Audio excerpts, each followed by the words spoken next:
ചോദ്യനയിലാക്കിയ വിഷയമായിരുന്നു കഴിഞ്ഞ തൃശൂർ പൂരത്തിലെ പോലീസിന്റെ അഴിഞ്ഞാട്ടം. മുഖ്യമന്ത്രിയുടെ അറിവോടെ ADGP അജിത് കുമാറാണ് പൂരം കലക്കാൻ നേതൃത്വം വഹിച്ചതെന്നും സുരേഷ് ഗോപിക്ക് വേണ്ടിയാണ് ഇതെല്ലാമായിരുന്നുവെന്നാണ് ആരോപണങ്ങൾ ഉയർന്നു വന്നത്. ഇതോടെ തൃശൂർ പൂരം സംബന്ധിച്ച വിഷയത്തിൽ നടപടി ഉണ്ടാകുമെന്ന് മുഖ്യമന്ത്രി തന്നെ നേരിട്ട് അറിയിച്ചിരുന്നു. എന്നാൽ നാളിതുവരെയായി ഒരു നടപടിയും ഉണ്ടായിട്ടില്ല. ഇതോടകം പ്രതികരണവുമായി എത്തിയിരിക്കുകയാണ് തൃശൂരിലെ ഇടത് സ്ഥാനാർത്ഥിയായിരുന്ന CPI നേതാവ് കൂടിയായ VS സുനിൽകുമാർ. തൃശൂർ പൂരം കലക്കിയത് സംബന്ധിച്ച് ഒരു നടപടിയും ഉണ്ടാകാതിരുന്നാൽ തനിക്ക് അറിയാവുന്ന ചില കാര്യങ്ങൾ ജനങ്ങളോട് തുറന്നു പറയുമെന്നാണ് VS സുനിൽകുമാർ മുന്നറിയിപ്പ് നൽകിയിരിക്കുന്നത്. പൂരം അലങ്കോലപ്പെട്ടത് സംബന്ധിച്ച് അന്വേഷണമൊന്നും നടന്നില്ലെന്ന വിവരാവകാശ റിപ്പോർട്ടിന്റെ അടിസ്ഥാനത്തിലായിരുന്നു സുനിൽകുമാറിന്റെ ഈ പ്രതികരണം. പൂരം അലങ്കോലപ്പെട്ടതുമായി ബന്ധപ്പെട്ട് കേരള സർക്കാരും മുഖ്യമന്ത്രിയുമാണ് അന്വേഷണം നടത്തണമെന്ന് പ്രഖ്യാപിച്ചത്.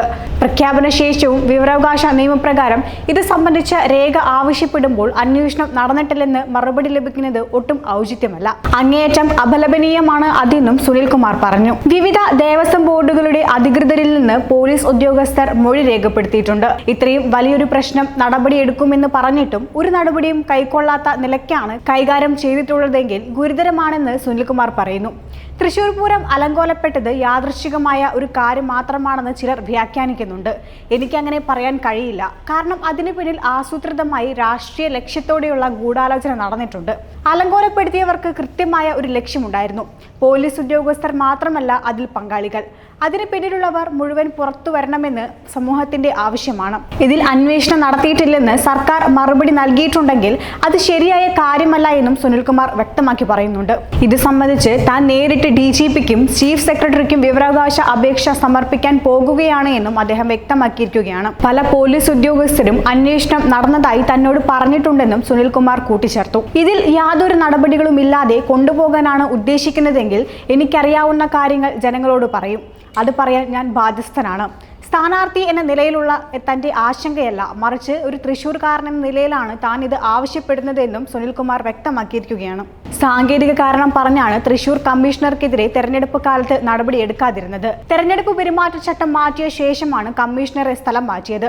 കമ്മീഷണറെ സ്ഥലം മാറ്റേണ്ടതില്ലെന്ന് ആവശ്യപ്പെട്ടത് BJP സ്ഥാനാർത്ഥിയായി ജയിച്ച ആളാണെന്നും അദ്ദേഹം പറയുന്നു. എന്തൊക്കെയോ നിഗൂഢതകൾ ഒളിപ്പിച്ചുകൊണ്ടാണ് സുനിൽകുമാർ ഇപ്പോൾ സംസാരിച്ചിരിക്കുന്നത്. ഇടതു സർക്കാരിനെതിരെയാണ് ഇപ്പോൾ സ്വരം ഉയർന്നിരിക്കുന്നത്. ഒരു വശത്ത് അന്വേഷണം നടത്താതെ പിടിച്ചു നിർത്താൻ ശ്രമിക്കുമ്പോൾ ഇത്തരത്തിൽ സുനിൽകുമാർ തന്നെയാണ് രംഗത്ത് വന്നുകൊണ്ട് ഇത്തരം ആരോപണങ്ങൾ ഉന്നയിച്ചിരിക്കുന്നത്. ഇടതു സർക്കാരിനെതിരെയാണ് ഇപ്പോൾ സ്വരം ഉയർന്നിരിക്കുന്നത്. ഒരു വശത്ത് അന്വേഷണം നടത്താതെ പിടിച്ചു നിർത്താൻ ശ്രമിക്കുമ്പോൾ ഇത്തരത്തിൽ സുനിൽകുമാർ തന്നെ രംഗത്ത് വരികയാണ്. ഇതോടെ ഈ വിഷയത്തിൽ മന്ത്രി K രാജനും പ്രതികരിച്ചിരിക്കുകയാണ്. പൂരത്തിനിടെയുണ്ടായ പ്രശ്നങ്ങളിൽ അന്വേഷണം വേണമെന്ന് പൊതു ആവശ്യമെന്നായിരുന്നു. ഇതിന് പിന്നാലെ അന്വേഷണം നടത്തുകയും ചെയ്തിരുന്നു. അന്വേഷണ റിപ്പോർട്ട് പുറത്തുവിടണമെന്നാണ് പൊതു ആവശ്യം. മുഖ്യമന്ത്രിയുടെ മുൻപിലും ആവശ്യം ഉന്നയിച്ചിട്ടുണ്ട്.